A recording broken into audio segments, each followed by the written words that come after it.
जय हिंद दोस्तों, आज हम बात करने वाले हैं इस वीडियो में 6, 7, 8, 9, 10, 11, 12 की ग्रामर की, यानी कि ऐसे टॉपिक जो सभी क्लासेस में आते हैं और आपको आना जरूरी है। और साथ में हम लिटरेचर या राइटिंग सेक्शन भी बात करेंगे, लेकिन वो बाद में बात करेंगे। आज हम चलते हैं पहले ग्रामर के ऊपर। तो मैं कुछ ही दिनों में आपकी ग्रामर कंप्लीट करवा दूंगा और ऐसे करवाऊंगा कि आपको कभी भूलेगी नहीं। तो आज बात कर रहे हैं आर्टिकल की। पहला टॉपिक है कौन सा? आर्टिकल। सभी एग्जाम्स में आता है, आपको ध्यान रखना है, 1 या 2 नंबर का हर एग्जाम में आता है।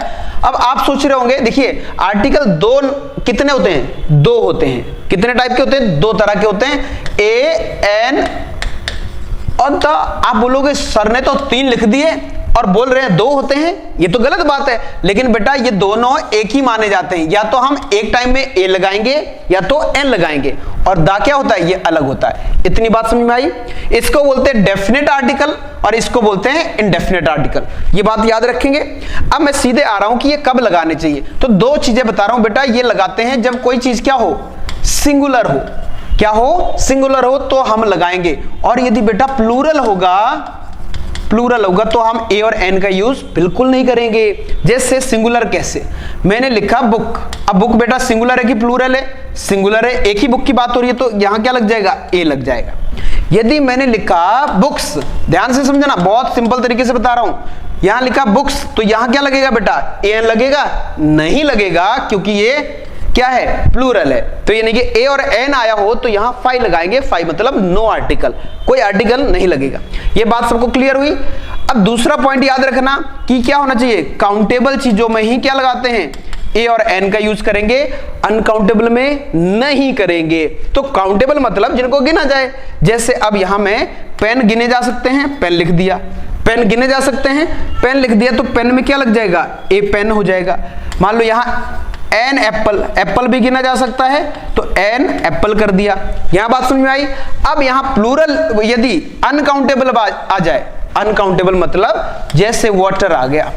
अब बताओ, अब वाटर में ए एन लगेगा क्या? एक पानी बोलेंगे क्या? नहीं बोलेंगे, तो इसमें ए और एन नहीं लगेगा।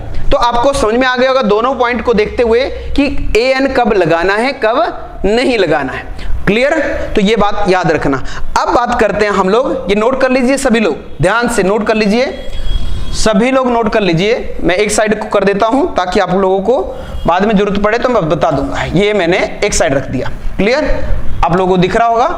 अब बात करेंगे ए कब लगाना है और एन कब लगाना है। तो देखिए ए और एन में क्या डिफरेंस है। देखिए ए लगाते हैं जब हम क्या, कोई वर्ड दिया हमारे पास, जैसे दे दिया he is dash, he is boy, ये दे दिया, BOY बॉय दे दिया। और हमें दे दिया कि क्या लगाइए? ए और एन लगाइए। ऐसे पेपर में आ गया। मान लो छोटा सा क्वेश्चन ले रहा हूं, तो हमें क्या करना है? इसको पढ़ना है। ही इज, इससे कोई लेना देना नहीं है, कोई फर्क नहीं पड़ता है इससे। अब लेना देना क्या है? ये जो डैश दिया है इसके बाद जो नाउन है उसको पढ़ना है। उसको पढ़ने के बाद क्या करना है? इसको पढ़ना है। जैसे बॉय, ब आ रहा है तो याद रखना, यदि इसका साउंड, उच्चारण इसका अस क से किसके बीच में आए, यदि इसका उच्चारण क से लेकर ज्ञ के बीच में आए तो हम लगाएंगे ए, और अ से लेकर आ के बीच में आए तो हम लगाएंगे एन। बात समझ में आई? बिल्कुल सिंपल सी बात है। यदि किसी भी वर्ड का उच्चारण अ से अ के बीच में आए, जैसे मैंने बॉय लिखा तो क्या आ रहा है? ब। अब ब आ रहा है तो ब किस में आता है? ब आता है इस वाले स्लॉट में, क से ज्ञ के बीच में आता है ना, तो हम क्या लगाएंगे? अ। क्लियर? और यदि इसमें आता तो हम लगाते क्या? हम लगाते एन। जैसे देखो, अब मैंने लिख दिया एप्पल। अब पूरे सेंटेंस लिखने की जरूरत नहीं है, आप समझ जाना। मैंने लिख दिया एप्पल, ये लिख दिया। अब आप बताओ यहां क्या लगेगा?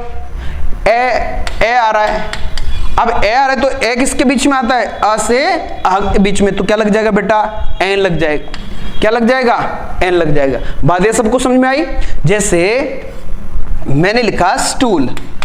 अब स्टूल क्या है? सिंगुलर है, ए एन लग सकता है, लेकिन अब उच्चारण निकालेंगे। स्टूल, स आ रहा है तो स किसके बीच में आता है? स क से ज्ञ के बीच में आता है, ए लग जाएगा। क्लियर? अब जैसे देखो एक और देखिए, मैंने लिखा dash egg. Dash egg, egg अंडा होता है। अब इसका जो साउंड आ रहा है किससे आ रहा है? ए से आ रहा है, तो यहां क्या लग जाएगा? An egg.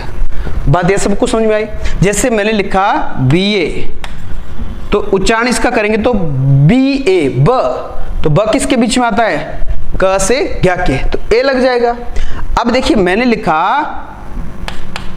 NCC, NCC, तो NCC मतलब क्या हो रहा है? N, जब पढ़ रहे हैं हम तो A आ रहा है, तो इसलिए यहां क्या लग जाएगा? N। तो A और N तो अच्छे समझ में आ गया होगा।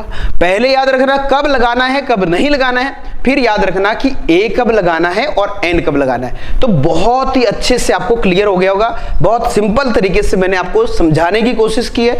ऐसे ही मैं और भी वीडियो, इससे भी बहुत अच्छे अच्छे वीडियो आपके लिए लाता रहूंगा और आपको समझाता रहूंगा जब तक नहीं आएगा तब तक। तो आपको क्या करना है? चैनल को सब्सक्राइब करना है, वीडियो अच्छा लगे तो लाइक और शेयर करना है अपने दोस्तों को, ताकि उनको भी फायदा मिल सके। तो मिलते हैं अगले वीडियो में, तब तक आप खुश रहिए। नमस्कार।